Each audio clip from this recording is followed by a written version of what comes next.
Today we begin Psalm 19. It is a short psalm. We might be able to get through all of it today, but here we go, making an attempt to do so. Psalm 19.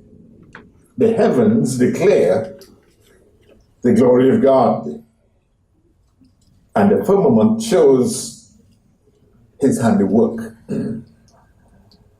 Look up into the skies. Look up into the heavens. What do you see?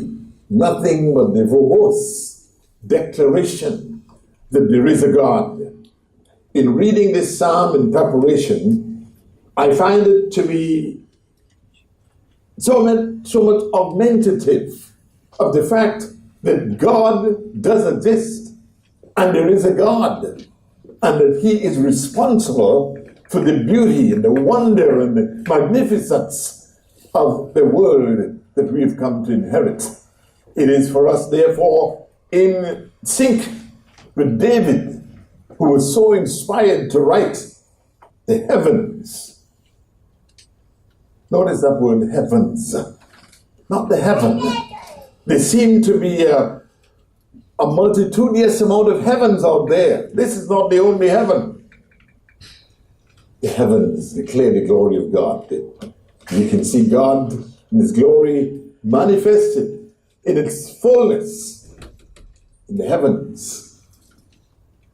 And the firmament, firmament is not a word that's much used today, but it means that space between heaven, or the heavens, and the earth. That intermediary space, deep space. The firmament shows his handiwork. We can't see much of the firmament beyond the sky, beyond the clouds.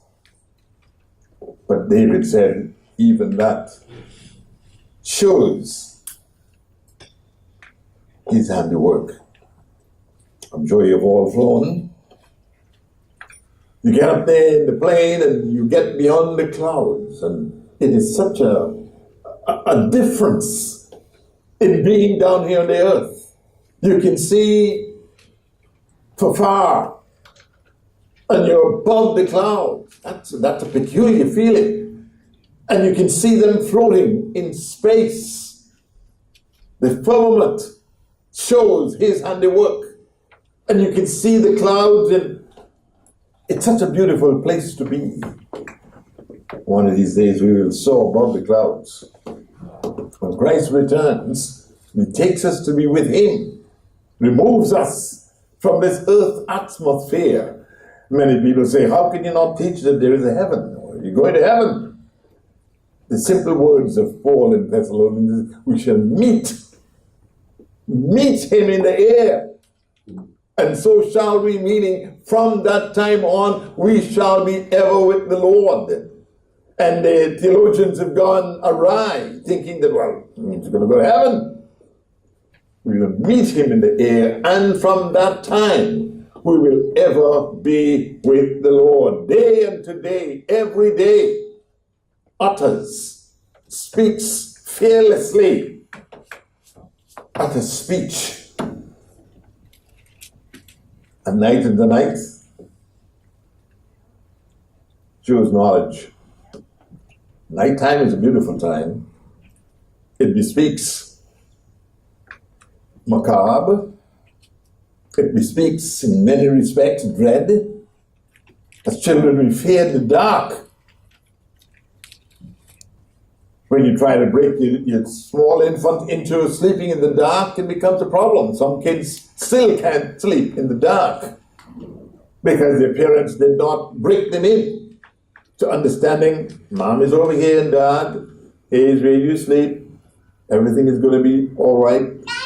We broke our children in very early to learn to stay in your room, learn to stay in your bed. And they're afraid of the dark. They're afraid of being alone then. Night into night shows knowledge, shows that God knows what he's doing. People have this idea that God is an idiot. We don't share that idea. Knowledge of God is manifest. It's greatly displayed. It's greatly on show God is a wise God, and God has chosen to make us a part of his family. So day into day others speech, and night into night choose knowledge. There is no speech. Hear this sweeping statement. There is no speech, nor language, where the voice is not heard. The heavens speak verbosely. The heavens speak loudly. There is no ambiguity as to the greatness of God. As the heavens and the atmosphere and the firmament in their speech tell us loudly that there is a God. And what does Psalm 14 say? Therefore, not talking to you, the fool has said in his heart, Psalm 14 and Psalm 53, there is no God, says the fool. But those of us who can hear the loud speaking of the heavens, the firmament, the night, the day, we know that there is a God. Every language. Can you imagine how many languages there are in the world? Thousands of languages. Millions, possibly. Because all peoples just about speak a different language. So Davis is just back from Africa.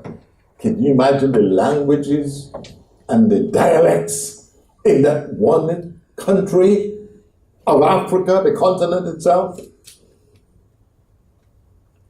There is no place where their voice is not heard. There is a station in the Caribbean, I think it's called Bonaire radio station. And they use this verse as their prerogative for being who they are.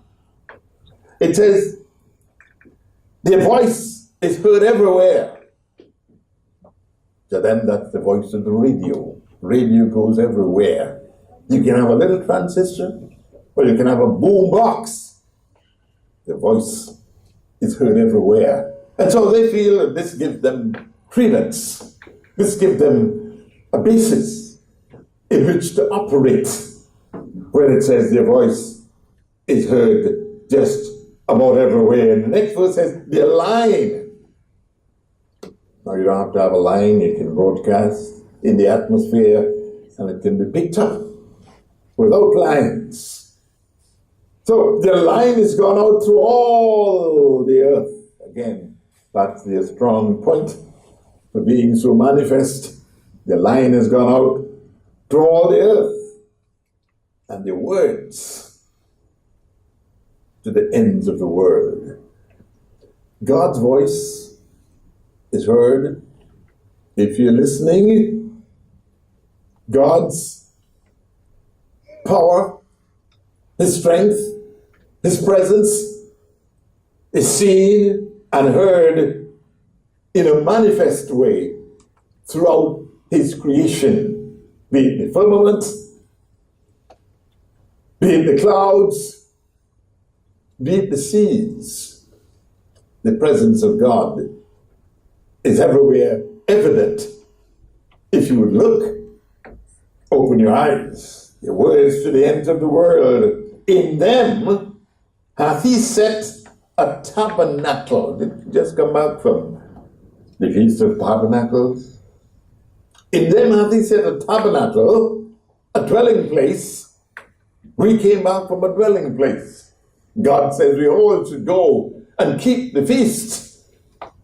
And some feel, well, I can stay home and keep the feast. God's command, God's demand, God's expectation is that we go to a place that he's placed his name and there observe the Feast of Tabernacles. For those who cannot go to the feast, have not gone to the feast, God has not rejected them. But it says, in them as he set a tabernacle for the sun. It's amazing how in this psalm, David is showing all of the bodies that occupy outer space, the galaxies. I'm talking about the sun. 93 million miles from Earth. If my science good. In them, this space out here, God has set a tabernacle, a dwelling place for the Son. The last chapter of Revelation 22, it says that there will be no more sun. It will all be a different source of energy. The Spirit needs energy. But in them at least set a tabernacle for the Son, an abiding place, or a temporary place for now, which is as a bridegroom coming out of his chamber. I came down the steps of that hotel on that January 16th as a bridegroom, waiting to come within sight of that pretty young lady dressed in pink. I saw her before I should have. Because as I descended the elevator and came out, I saw this pink figure pull back behind a column. So I had a glimpse as an expected bridegroom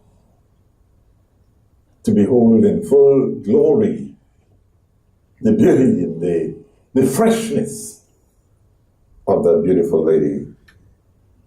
The man said, "That girl is mine."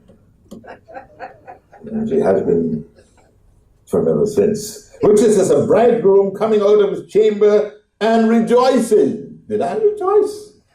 I was ecstatic. I was jubilant. I was filled with joy beyond being able to be put in words. Praise God in mind. As a bridegroom coming out of his chamber and rejoices. Sorry for the bridegroom who doesn't rejoice.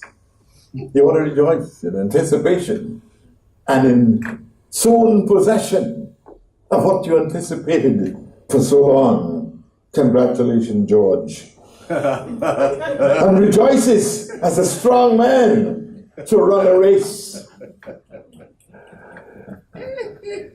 Tomorrow in New York, we'll have the long look forward for race.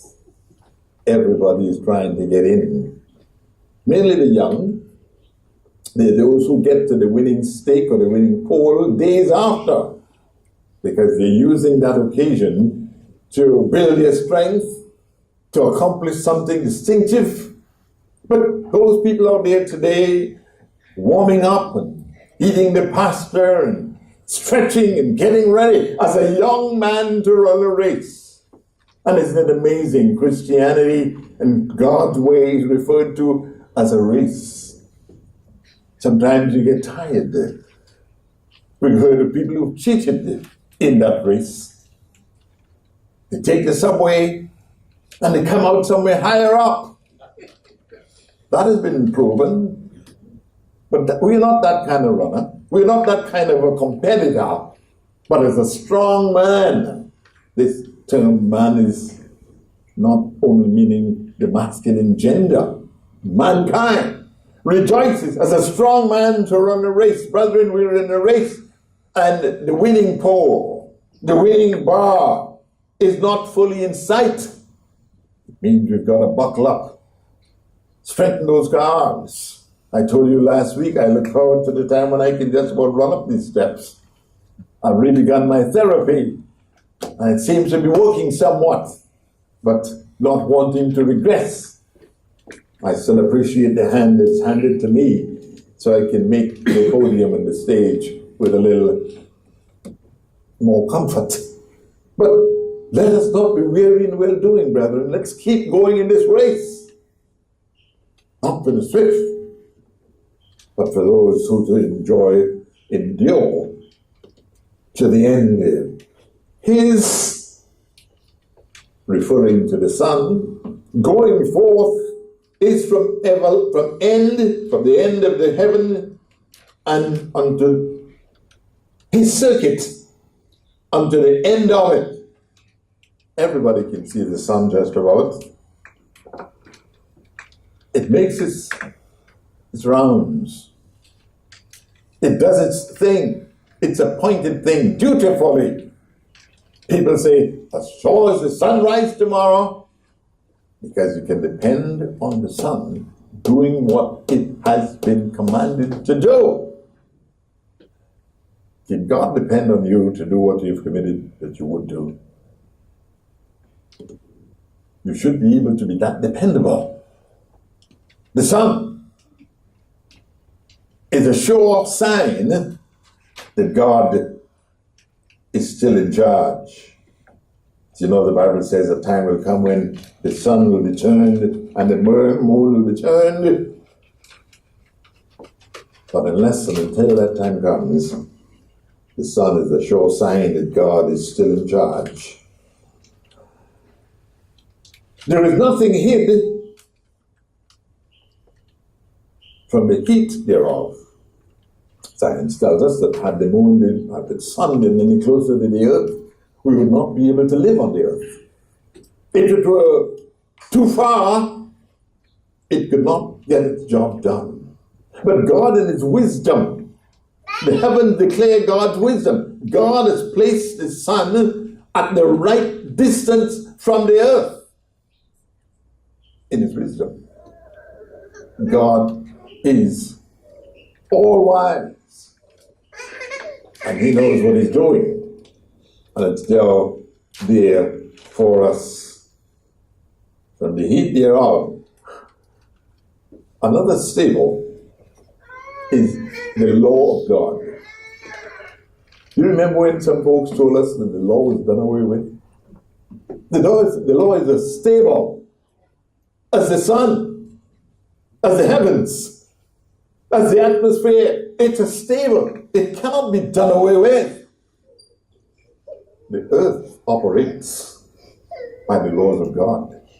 And God established his law for us to operate by. When some fool, according to Psalm 14:1, says, the law of God is done away with.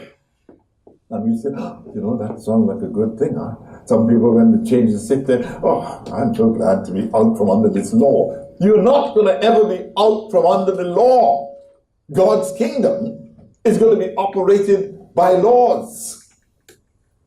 So don't think there'll be a time when, Christ died to me, so the law is now done away. Fui! That's not so.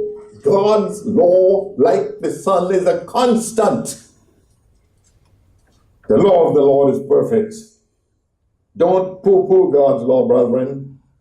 The Bible says the law of the Lord is perfect, converting the soul. The word convert means to change from one entity to the next. God's law, if you let it, converts the soul. The testimony of the Lord is sure, making wise the simple. We are simple folk, aren't we? With all our brilliant education, we are still simple folk, at least we should be. Let us not get bigger than our britches and feel that we know everything. The law of the Lord is perfect, converting the soul. The testimony of the Lord is sure. What more convincing do you need? It is sure, making wise the simple. Let us stay simple, brethren. Let us not get bigger than God. I'm not going back to the church. It's so mundane. It's so simple. It's so... No. It is sure, and it makes wise the simple. The statutes, it continues to build. The statutes of the Lord are right, rejoicing the heart. Does your heart get a little flutter and a little more assured when you think of the statutes the commands, the high points of God's instituted laws, the statutes of the Lord are right, rejoicing the heart. It goes on. The commandments. So quick to want to get away with those commandments. That's for the Jews. That doesn't apply to us. We don't have to make sacrifices. When we had a major sacrifice made by Jesus Christ that we might be redeemed. But the statutes of the Lord, the commandments of the Lord are pure. Not to be discarded. Not to be looked down on as, well, that was their era. We're done with that. We're not done with that, brethren. It lives. It goes on. Commandments of the Lord are pure, enlightening the eyes. Were your eyes open when you came to know about God's church and God's truth and found there was a place in the world where you can find succor, or you can find confidence, where you don't have to believe in some make-up doctrine? All God's doctrines are in His Word. They're true. Pure, enlightening the eyes. The fear of the Lord is clean. That you fear God, you don't have to be embarrassed about that. It's clean. It's pure. It's right. Enduring for a while. The Old Testament era, it says forever. The judgments, it keeps building. The judgments of the Lord are true and righteous. Where do you find righteousness? When God poured down fire and brimstone on Sodom and Gomorrah. You say, what kind of God you serve? David says the judgments of the Lord are true and righteous. God has an explanation. God can explain Himself.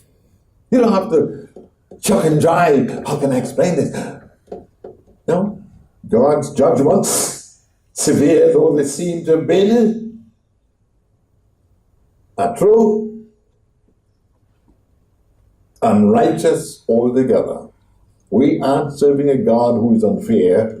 God even offers salvation and redemption to those who died without having known Jesus Christ as we do. That's the story of the last great day. More to be desired are they than gold. Do you demand and desire the commandments of God more than gold? I see you are arrayed in gold today, many of you. More to be desired than they than gold. Yea, yes, in other words, than much fine gold. Sweeter also. Commandments are sweet. The law of God is sweet, sweeter also than honey, and the honeycomb. Moreover, by them is your servant warned. We are to treat God's commandments as warnings. God does not play. I had a sermon once, and does God mean what He says? We have the evidence throughout His Word. God means what He says, and He expects us to keep His law. Be faithful to His commandments, because they're clean. Moreover, by them is your servant warned, and in keeping, there's that word keeping. Keeping of them, there is a great reward. When someone tells you the commandments are done, no, by keeping of them, there is a great reward now and to come.